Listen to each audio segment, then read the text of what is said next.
Obuhwezo obu buhirwa yabe kitongore kitari kya government ekya Aid Humanity bakwatanise no mnyishengero wigara East Michael Mawanda Maranga kandi abasiramu bari kurenga 800 no bahire bikoreso okubahweraho mu kisibo ekiri kutandikwa kibanza cyo kwa Kashatu 2025 wiye 2010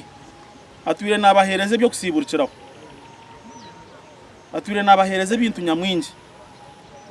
umuryeje ncuro yo bwebembeze je iturumu yahereze kubombekere imizigite 3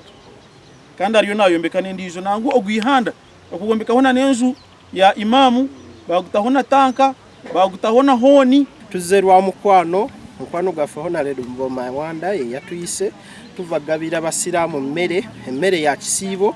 egenda bamazake kisibo kiramba omwezi mulamba twebazanyo hona rero Mawanda rukwatira awamu no kwagala abasiramu hona bahirwe bintu ebi bashabirwa butosha kwebembeza rukundo no butejwanzya ombitara kubagasira umuntu yaza kugira ngo rekure nkombe yo kwise akukwase nkoko hatumbuze kuye 2010 hona rebo Mawanda kuyatandika kukorebi woriya yaraba korireho kimwe kabasiramu churo bahereza bona tubentu gambire muzitungwere nda abantu bake kugira muzito kukwingana babeno bagira bata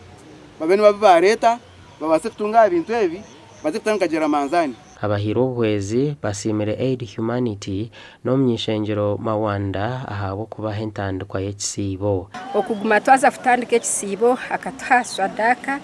ekatukora omukayitu kandi ntumusima Allah amutere birungi ebikusinga yo burungi nuko kumukorebo kwa kutukunda kandi kwa kubana turwanaho